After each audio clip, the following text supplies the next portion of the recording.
오늘 특송이나 간증하실 분 있으신가요? 지난번에 우리 김영수 집사님 아멘 하셨는데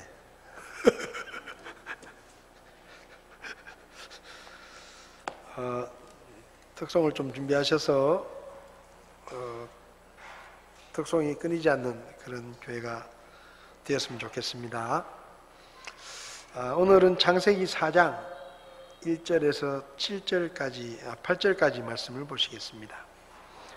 창세기 4장 1절에서 8절의 말씀입니다. 우리 한 목소리로, 앞에 화면이 안 나오니까 성경을 찾으셔서 주일 오후에는 성경을 찾으셔서 같이 읽도록 하겠습니다. 1절에서 8절까지 말씀입니다. 아담이 자기 아내 이브를 알매 그녀가 수태하여 가인을 낳고 이르되 내가 주로부터 남자를 얻었다 하니라. 그녀가 다시 그의 동생 아벨을 낳았는데 아벨은 양을 지키는 자였으나 가인은 땅을 가는 자였더라. 시간이 흐른 뒤에 가인은 땅의 열매 중에서 주께 헌물을 가져왔고 아벨도 자기 양떼의 첫 새끼들과 그것들의 기름 중에서 가져왔는데 주께서 아벨과 그의 헌물에는 관심을 가지셨으나 가인과 그의 헌물에는 관심을 갖지 아니하셨으므로 가인이 몹시 분을 내고 그의 얼굴빛이 변하니라. 주께서 가인에게 이르시되 내가 어찌하여 분을 내느냐? 어찌하여 내 얼굴빛이 변하였느냐? 내가 잘 행하면 너를 받지 아니하겠느냐? 그러나 내가 잘 행하지 아니하면 죄가 문에 엎드려 있느니라. 그의 열망이 내게 있으리니 너는 그를 다스릴 것이니라 하시니라. 가인이 자기 동생 아벨과 이야기를 하니라. 그 뒤에 그들이 들에 있을 때 가인이 자기 동생 아벨을 치려고 일어나 그를 죽이니라. 아멘. 기도하겠습니다. 하나님 아버지, 이 오후 시간에도 주의 말씀을 함께 나눌 때 주의 성령님께서 우리를 가르쳐 주시고 주의 말씀의 교훈에 따라 살아갈 수 있는 믿음과 지혜를 저희들에게 허락해 주시기를 원합니다. 오늘도 주의 말씀을 함께 나눌 때 주의 종을 붙들어 주시고 주의 말씀만 증거되게 써 주시옵소서. 예수님의 이름으로 기도했습니다. 아멘. 자리에 앉으시겠습니다.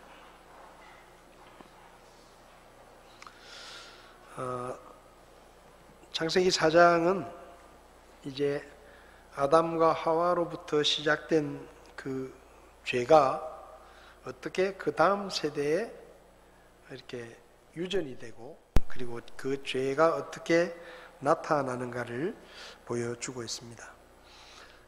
오늘 말씀을 보면 이제 에덴 동산에서 나온 아담과 하와가 여기 아담이 자기 아내 이브를 알매라고 되어 있는데 여기 안다라는 단어는 히브리어는 이 안다라는 이 표현은 뭔가 하면 우리가 안다는 것도 여러 가지가 있잖아요.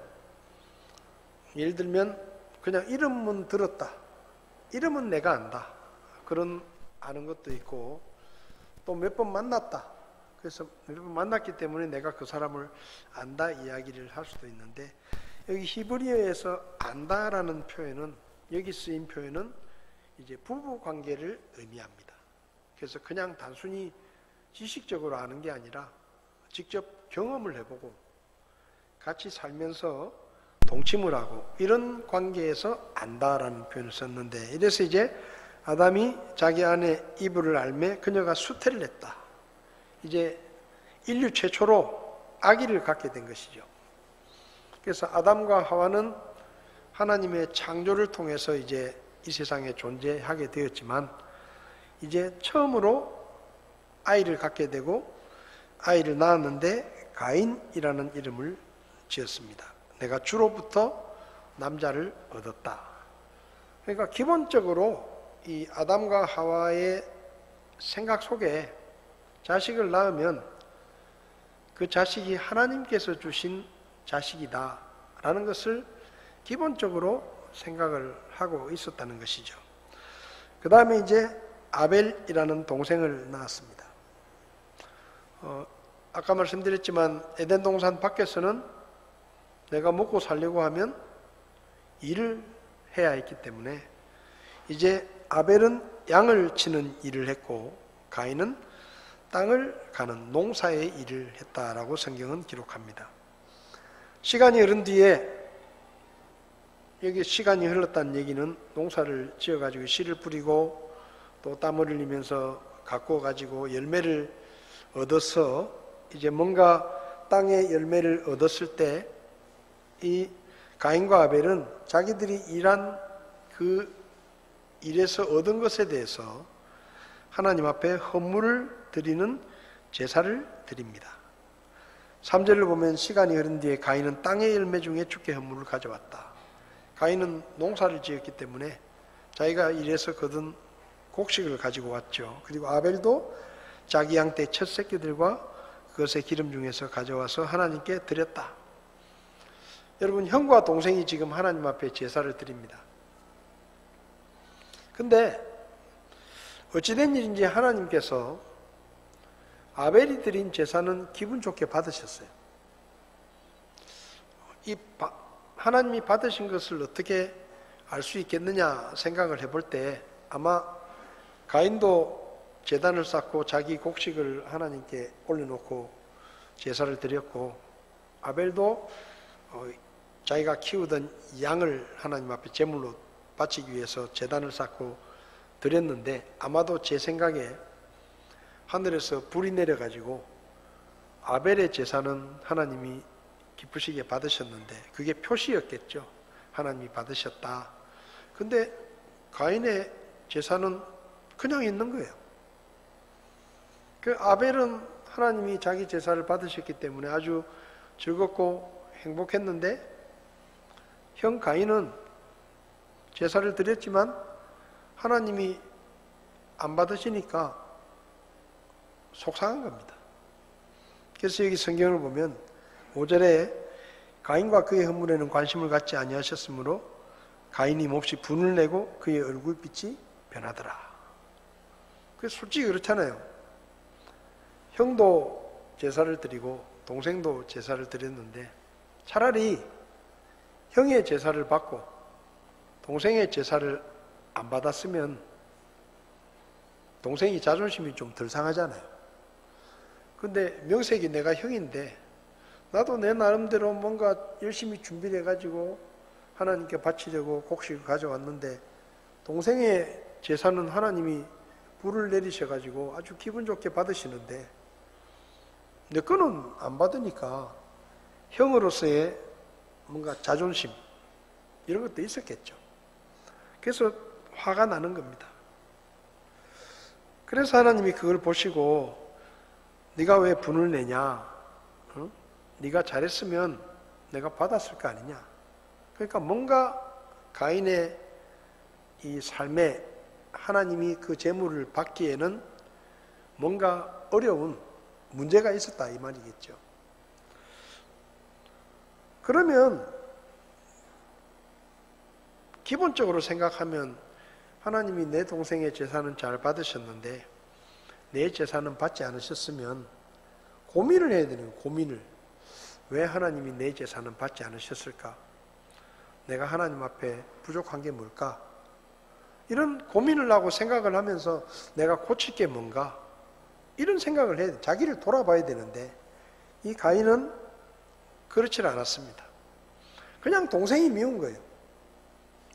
그러니까 하나님이 동생의 제사를 받으시고 자기 제사를 받지 않으신 것은 하나님이 하신 반응인데 그 하나님의 반응 때문에 동생이 미운 겁니다. 동생이 시기가 되는 거죠. 그래서 여기 보면 8절에 가인이 자기 동생 아벨과 이야기를 했다. 얼마 정도의 시간이 지났다 이 말이죠. 그 마음속에 있는 분노가 계속 쌓이는 거예요. 그래서 결국은 그들이 들에 있을 때 가인이 자기 동생 아벨을 치려고 일어나 그를 죽이니라. 여러분이 참 무섭지 않습니까? 아담과 하와가 죄를 지었습니다. 근데 그 죄 때문에 인류 최초의 형제가 죽이고 살해를 당하는 이런 일이 집안에서 일어난 거예요. 얼마나 무섭습니까? 아담과 하와가 죄를 지은 지 얼마나 됐다고? 그 죄의 결과가 바로 나타나는 거예요. 바로. 몇 대를 거쳐서 나타나는 것도 아니고 바로 나타나는 것입니다. 그럼 이유가 뭐냐? 아담에게 있는 죄가 그 후손들에게 유전이 되는 거예요. 유전. 로마서에 보면 아담 한 사람으로 말미암아 모든 사람이 죄인이 됐다, 그런 말씀이 있는데, 여러분, 우리가 하나님 앞에 죄인이 되는 것은 죄를 지었기 때문이 아닙니다. 우리는 어머니 뱃속에서 태어나는 순간부터 죄인으로 태어납니다. 아무 죄를 짓지 않았지만, 우리가 어머니 뱃속에서 무슨 사기를 친 것도 아니고 살인을 한 것도 아니고 어머니 뱃속에서 무슨 죄를 지은 것도 아니지만 태어나면서부터 우리는 죄인으로 태어나는 거예요. 왜? 우리 조상 아담의 죄를 물려받는 겁니다. 여러분, 아담은 하나님이 생명의 숨을 불어넣으셔가지고 아담의 영혼이 생긴 거겠죠. 근데 아담 이후의 사람들은, 아담의 아들로 태어난 가인은 그러면 어떻게 태어났겠느냐? 아담 안에 있는 생명. 여러분, 가인에게 하나님이 코에 숨을 불어넣으신 게 아니에요. 아담에게 있는 생명, 영혼을 물려받는 거예요. 아담 속에 있는 영혼을 물려받고, 아담 속에 있는 생명을 물려받고, 아담 속에 있는 죄를 물려받는 겁니다. 그래서 하나님께서 말씀하시죠. 7절에 죄의 열망이 너에게 있다. 사람에게는 다 죄의 욕망이 있는 거예요. 죄의 속성이 있는 것입니다. 그러니까 아담과 하와가 지은 죄가 아담과 하와에게서만 끝나는 게 아니라 그 후손들에게까지 유전이 돼서 물려주기 때문에 모든 사람은 죄인으로 태어나는 것이죠.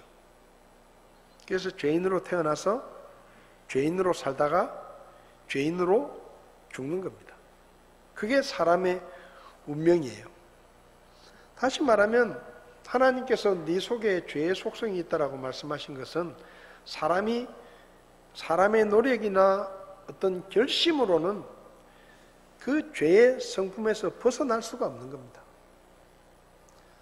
그래서 여러분, 제가 자주 말씀드리잖아요. 이 세상에 있는 모든 사람은 죄인이에요. 근데 우리가 착각을 해요. 우리가 자꾸 착각을 합니다. 이 세상에 있는 모든 사람이 죄인이라는 것을 잊어버려요. 그래서 어떻게 생각하느냐? 예를 들면 누가 젊은 애들이 나를 아는데 인사를 안 한다. 그럼 기분 나빠요. 인사를 안 하는 게 기분 나빠요. 그래서 속상해해요. 부모가 자식이 말을 안 들으면 속상해해요. 어떻게 저놈의 자식이 부모 말을 안 듣냐? 근데 여러분, 오해하지 마세요. 그거 당연한 거예요. 자식이 부모 말을 안 듣는 거 당연한 겁니다. 어떤 사람이 다른 사람에게 착하게 하는 거, 그거 당연한 거 아니에요. 못되게 하는 게 당연한 거예요. 왜? 죄인이니까. 사람은 다 죄인이에요. 그래서 자식이 부모 말을 안 듣는 게 당연한 거예요. 그거 속상해야 할 일이 아니에요. 딴 사람이 나를 무시하고 우습게 보는 거, 그거 당연한 거예요. 그거 이상한 거 아니에요. 그건 당연한 겁니다. 속상해야 할 일이 아니에요. 죄인으로 태어났으니까. 그렇게 하는 게 당연한 거예요. 여러분, 이 세상에 누가 다른 사람을 위해서 태어났겠어요? 다 자기를 위해서 태어난 거예요. 어떤 사람이 이기적이다.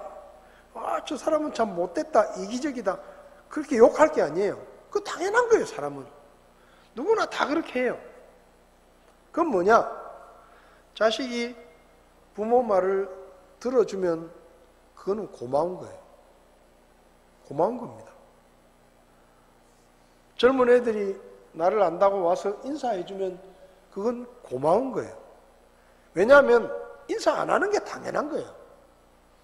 그러니까 우리가 누가 나에게 선을 베풀거나 아니면 자식이 부모 말을 잘 들어주거나 아니면 젊은 사람들이 나에게 와서 인사를 하고 예의를 갖춰주면 그거 고맙게 생각해야 돼요.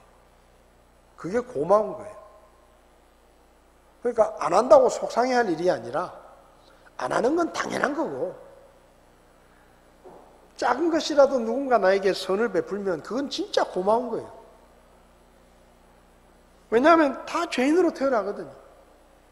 다 죄인으로 태어나서 다 자기를 위해서 살고 이기적인 게 사람이에요. 근데 부모 말이라고 잘 들어주면 그건 고마운 거예요. 젊은 사람들이 어른들의 말을 잘 들어주면 그건 고마운 거예요. 그렇게 생각하면 속이 얼마나 편한지 몰라요. 근데 이걸 모르니까 속이 상해. 젊은 사람이 인사를 안 하면 나를 무시하나, 저게 나를 무시하나, 나를 우습게 보나. 그거 아니고 우습게 봐서 그런 게 아니에요. 일부러 그러는 게 아니에요. 아이고 어른이 한번 속 좀 상해봐라. 나 때문에 그냥 속 상해봐라. 계획을 가지고 말 안 들어야지. 그래서 말 안 듣는 게 아니에요. 말 안 듣는 게 편한 거예요. 왜? 죄인이니까. 죄인이니까 죄를 짓는 게 편한 거예요. 근데 그렇게 안 하는 게 고마운 거예요. 그래서 우리가 이렇게만 봐도 우리 마음이 정말 편해집니다. 정말 편해져요. 속상할 일이 그렇게 많지 않아요. 운전하러 갈 때 막 어떤 사람이 막 함부로 운전하잖아요. 그래, 죄인이니까 저 짓 하는 거지. 당연한 거야, 저건. 신경 쓸 필요 없어. 욕할 것도 없어. 욕할 필요도 없어. 왜냐하면 저기 죄인으로 태어났으니까 저러고 다니는 거예요. 깜빡이도 안 켜고 샥 들어왔다가 막 샥 하고. 그 죄인이니까 그런 죄인이니까. 그 사람이 무슨 깜빡이를 안 켜고 오면서 뒤에 오는 차 나 때문에 괴로워봐라, 맛 좀 봐라, 겁 좀 먹어봐라. 일부러 그렇게 생각하고 하는 게 아니에요. 그냥 지 맘대로 하는 거예요. 그러니까 우리가 사람이 죄인이다라는 걸 알아야 돼요. 그래서 사람들이 나쁜 짓을 하고 도둑질을 하고 사기를 치는 거예요. 그거 나쁜 사람이라 그렇게 하는 게 아니에요. 누구나 그렇게 할 수 있는 거예요. 여러분, 형이 동생을 때려 죽였어요. 이야, 어떻게 형이 인간이 그럴 수가 있냐? 어떻게 형이 하나밖에 없는 동생을 그렇게 때려 죽이냐? 우리가 볼 때는 이해가 안 되지만 죄인이니까 그럴 수 있는 거예요. 여러분, 우리가 예수 믿고 나서 착한 사람이 됐기 때문에 우리가 착하게 살려고 애쓰는 게 아니에요. 오해하지 마세요. 우리는 여전히 죄인이고 여전히 죄의 속성이 우리 속에 있는데 우리 안에 계신 성령님께서 우리를 컨트롤해 주시니까 우리가 마음대로 하려고 할 때 우리 안에 계신 성령님께서 그러면 안 돼 하고 뭔가 우리에게 신호를 보내주시니까 우리가 그나마 이 정도로 살고 있는 거지. 우리 성질대로 하면 난리가 납니다. 우리의 욕심대로 하면 우리도 똑같아요. 그러니까 우리는 죄에서 벗어날 수가 없고 죄의 속성은 모든 사람에게 있는 것이다. 근데 하나님이 말씀하시죠. 죄의 열망이 내게 있지만 너는 그를 다스려라. 그 가인이 실패한 게 뭔가 하면 죄의 열망을 다스리지 못한 거예요. 여러분, 지금 이 시대가 어떤 시대입니까? 가인과 하나님이 지금 대화를 하고 있잖아요. 그죠? 하나님의 말씀을 직접 들을 수 있는 시대입니다. 우리는 성경을 통해서 하나님의 말씀을 듣지만 가인은 하나님의 말씀을 지금 직접 듣는 시대예요. 그런데도 그 속에 있는 죄의 속성이 통제가 안 되는 거예요. 그러니까 여러분, 죄가 이렇게 무서운 것입니다. 죄는 그저 나 혼자에게만 영향을 끼치는 게 아니라 내가 지은 죄가 내 자식들에게도 영향을 미치고 내 후손들에게도 영향을 미치고 이게 죄의 결과예요. 아담이 지은 죄가 전 세계 모든 인류에게 죄인으로 태어나게 만드는 이런 영향을 끼치는 겁니다. 그래서 이 말씀 속에서 우리가 배우는 것은 뭔가 하면 우린 죄인이다. 그리고 우리 속에는 항상 죄의 속성이 끓어오르고 있는 거예요. 그럼 이걸 우리가 다스려야 되는데 이건 사람의 힘으로 되는 게 아니에요. 우리 안에 계신 성령님께 도움을 청해야 돼요. 화가 머리끝까지 나고 막 여기까지 그냥 더러운 욕이 막 튀어나오려고 할 때 가만히 있으면 튀어나와요. 그러니까 아이고 성령님, 하나님 저 좀 말려주십시오. 하나님께 도움을 청해야 되는 거예요. 그리고 내가 그래도 하나님을 믿는 사람이고 내가 구원받은 성도인데 이렇게 했다가는 하나님께 영광이 되지 않는구나 하고 우리 스스로를 컨트롤해야 되는 거예요. 그래서 그나마 이만큼 사는 거예요. 여러분도 고마운 줄 알아야 돼요. 우리 교회 안에 있는 형제 자매님들이 여러분들에게 얼마나 신사적으로 대합니까?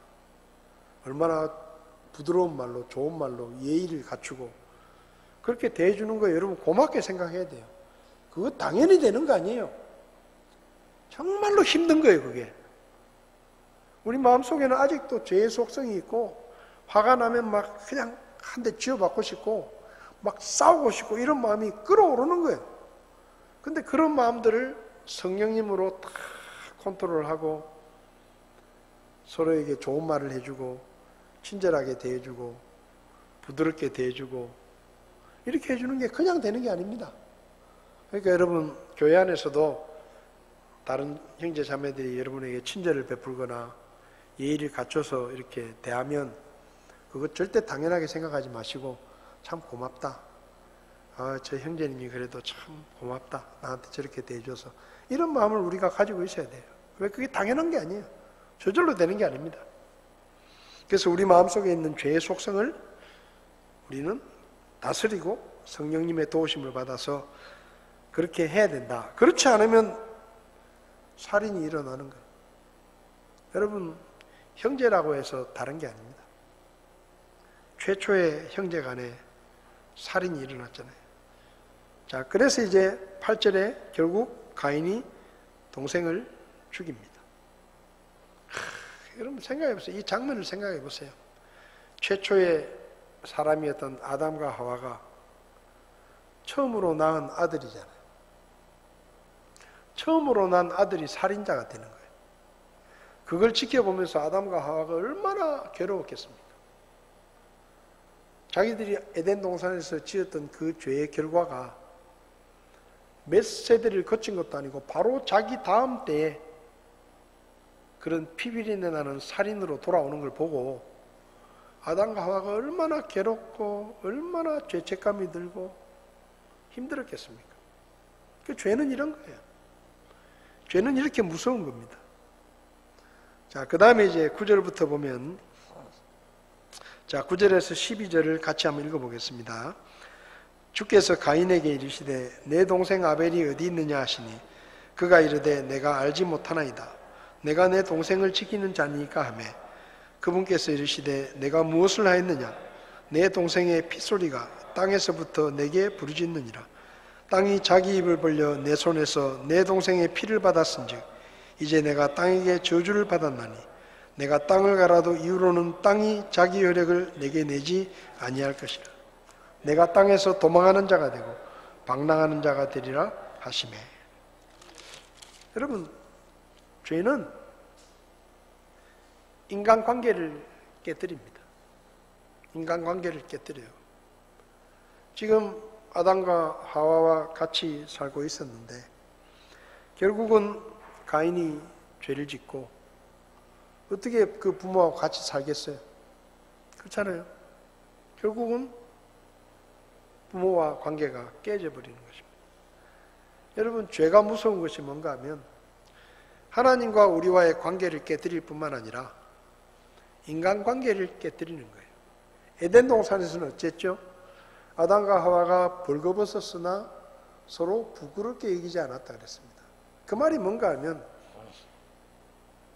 있는 그대로, 생긴 그대로 서로에게 보여줘도 그게 수치스럽지 않았다는 거예요. 부끄러우면 부끄러운 대로, 부족하면 부족한 대로. 여러분, 가정이라는 게 사실은 하나님께서 가정을 만들어 주신 이유가 그겁니다.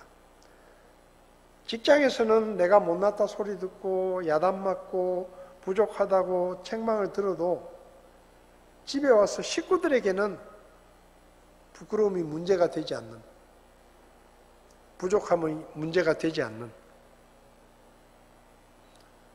근데 세상이 얼마나 무서워요.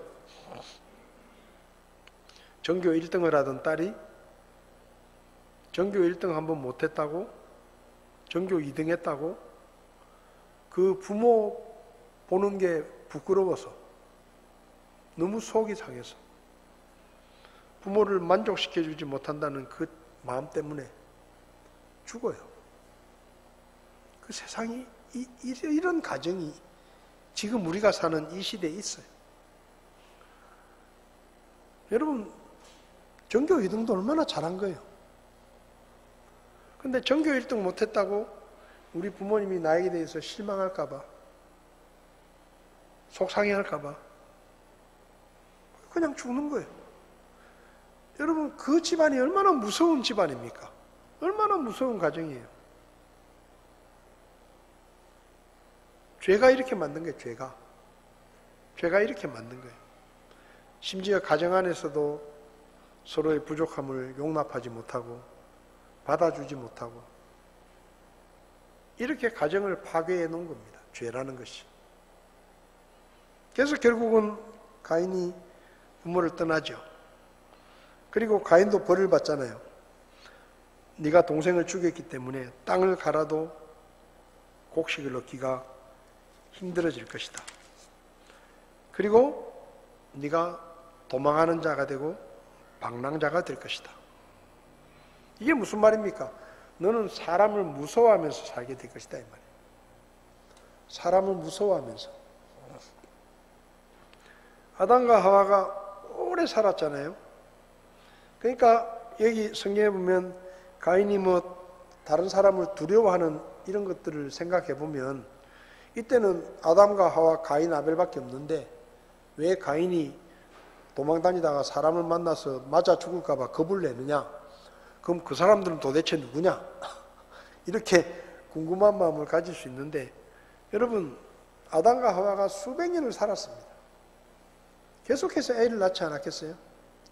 계속해서? 아이를 많이 낳았을 거예요. 그러니까 성경에 모든 사람의 이름이 기록된 게 아니에요. 그러니까 가인과 아벨이 수도 없이 아이들을 많이 낳고 그 아이들이 또 크면은 결혼해가지고 애를 낳고 이렇게 생각해 보면 성경에는 기록되지 않았지만 아마 수많은 사람들이 존재했는데 단지 성경에 물론 가인과 아벨은 처음 아들이고 둘째 아들이고 이렇게 순서가 있지만 그 뒤에 태어나는 아이들은 얼마나 많은지 우리는 몰라요. 그래서 또 그 당시에는 생각해 보세요. 가인과 아벨이 태어났고 또 딸들이 태어나고 그러면 누구하고 결혼하겠어요? 다 자기 형제들끼리 결혼하는 거예요. 다른 사람이 없으니까. 그 형제들끼리 결혼하고 또 아이를 낳고 또 그 아이가 태어나면 또 20살, 30살이 되면 결혼하고 또 아이를 낳고 이렇게 계속 번성을 하다 보면 다 모르는 거예요. 예를 들면 가인이 자기 조카들을 다 몰라요. 없어요. 알 수가 없어요. 그리고 이렇게 뿔뿔이 흩어져 살다 보면 그래서 지금 그 얘기를 하는 겁니다. 만약에 내가 도망을 하다가 다른 사람을 만나면 여기서 다른 사람이란 얘기는 결국은 자기 친척이잖아요. 가인의 친척이에요. 근데 친척이라도 여러분 봐야 알지. 안 보면은 몰라요. 저도 뭐 사촌 이렇게나 아니면 사촌 조카들이나 이렇게 보면 자주 안 만나면 길거리 지나가다 만나도 모를 거예요. 애들이 어릴 때 몇 번 보고 그 다음에 세월이 지나면 길거리 지나가다가 내 사촌 조카가 지나가도 얼굴도 모를 겁니다. 그런 상황이 되는 거예요. 그래서 가인이 그게 두려운 겁니다.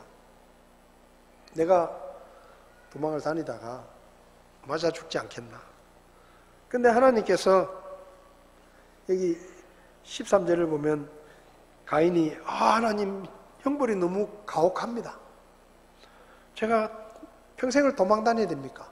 가혹합니다. 그러니까 하나님께서 15절을 보면 주께서 그에게 이르시되 이런 까닭에 누구든지 가인을 죽이는 자는 7배로 보복을 받으리라 하시고 가인에게 표를 주셨다 그랬어요. 다른 사람이 가인을 죽이지 못하도록. 여러분 성경을 보면 하나님은 끊임없이 복음을 준비하고 계십니다. 아담과 하와가 죄를 지었잖아요. 그런데 하나님이 어떻게 하셨죠? 가죽옷을 만들어서 입히셨어요. 아담과 하와는 급한 대로 나뭇잎으로 옷을 해 입었는데 하나님이 가죽옷을 해 입히셨어요. 그 가죽옷은 뭡니까? 그 가죽옷이 있으려고 하면 짐승들이 죽어야 돼요. 그렇잖아요? 죽어야 가죽이 생기잖아요. 그러니까 아담과 하와의 죄 때문에 하나님께서 어떤 짐승이 희생을 하고 가죽옷을 해 입힌 거예요. 그러니까 하나님은 죄인이라도 사랑하시는 겁니다. 그리고 죄인이라도 하나님은 긍휼을 베푸시는 거예요. 가인이 하나님이 주신 벌이 감당할 수 없어요. 시끄럽다 이놈아, 네가 지은 죄가 네가 얼마나 큰 죄를 지었는지 아냐? 너는 가서 맞아 죽어라. 그렇게 하실 수도 있어요. 근데 또 가인이 하나님 제가 너무 벌이 가혹해요. 하나님 저를 좀 생각해 주세요. 하니까 하나님께서 표를 줘가지고 불쌍히 여기시는 거예요. 그러니까 성경을 보면 사람은 끊임없이 죄를 짓는데 하나님은 끊임없이 복음을 제시하십니다. 그분의 은혜와 그분의 사랑을 제시하셔요. 너희들이 죄를 지었지만 실패했지만 나는 여전히 너희에게 자비를 베풀고 나는 여전히 너희를 용서할 준비를 하고 있다. 그런 복음을 끊임없이 보여주시는 거죠. 그리고 16절부터 보면 이제 가인의 후손들의 이야기가 나옵니다. 아까 말씀드렸죠. 가인은 누구하고 결혼했을까요? 아담과 하와 외에 또 다른 인종이 있었던 게 아니라 아담과 하와의 후손들이 계속 번창했고 그리고 가인이 그 아담과 하와의 후손인 누군가를 만나서 결혼을 한 거예요. 누군가를 만나서 결혼을 하고 자식들을 낳습니다. 그 자식들을 낳는데 23절을 보면 23절부터 26절까지 한번 읽어보겠습니다. 가인을 위해 7배로 복수할진대 참으로 라멕을 위해서는 77배로 복수하리라 하였더라. 아담이 다시 자기 아내를 알매 그녀가 아들을 낳아 그의 이름을 셋이라 하였으니 이는 그녀가 이르기를 가인이 죽인 아벨 대신 하나님께서 내게 다른 씨를 정해주셨다 하였기 때문이더라. 셋에게서도 아들이 태어나매 그가 그의 이름을 에노스라 하였으며 그때의 사람들이 주의 이름을 부르기 시작하였더라. 자, 아벨이 죽었습니다.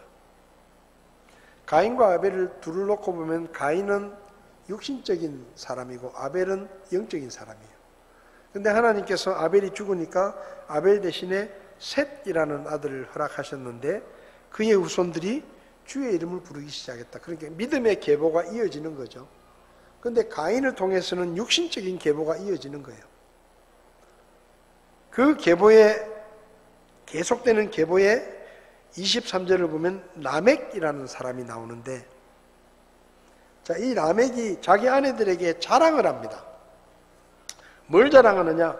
너희는 내 말에 귀를 기울이라. 23절에 내가 내게 상처를 입힌 남자를 죽였고 나를 다치게 한 청년을 죽였다. 그러니까 라멕의 때에 죄가 어떻게 확산되는가 하면 가인 때에 지었던 그 죄가 가인의 후손인 라멕의 때에 와가지고는 죄를 자랑하는 시대가 된 거예요. 죄를 자랑하는. 자기 아내들에게 야 내가 때려 죽였어. 누구를 죽였어. 이게 자랑이야. 이 정도로 죄가 타락하게 되는 거예요. 여러분 우리 안에 있는 죄가 우리 후손들에게 유전됩니다. 그리고 우리가 우리 후손들에게 그 죄를 다스릴 수 있는 믿음을 물려주지 못하고 우리 안에 계신 성령님을 그들에게 물려주지 못하면 우리의 자녀들의 세대가 어떻게 되느냐? 가인의 세대가 되는 거예요. 걷잡을 수 없이 악이 퍼지는. 그래서 여러분, 우리가 자녀들에게 믿음을 물려주는 게 얼마나 중요한지 모릅니다. 저와 여러분들이 우리 자녀들에게 믿음을 잘 물려주어서 우리 자녀들 속에서는 가인의 계보를 잇는 이런 끔찍한 일들이 일어나지 않게 하려고 하면 저와 여러분들이 믿음을 잘 물려줘야 돼요.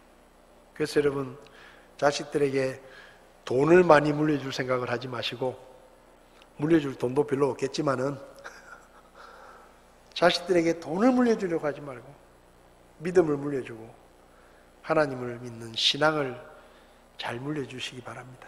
그래야 우리 자녀들 세대 속에 이런 라멕 같은 이런 모습이 나타나지 않게 됩니다. 여러분, 절대 죄를 가볍게 여기지 마시고 여러분의 죄로부터 가정을 지키고 자녀를 지키고 여러분의 후손들을 지킬 수 있는 그런 믿음의 가정들이 될 수 있기를 바랍니다. 기도하겠습니다. 하나님, 아담과 하와가 죄를 지어서 그 죄 때문에 그 다음 세대에 가인과 아벨이 태어났고 형이 동생을 죽이는 끔찍한 살인이 일어났습니다.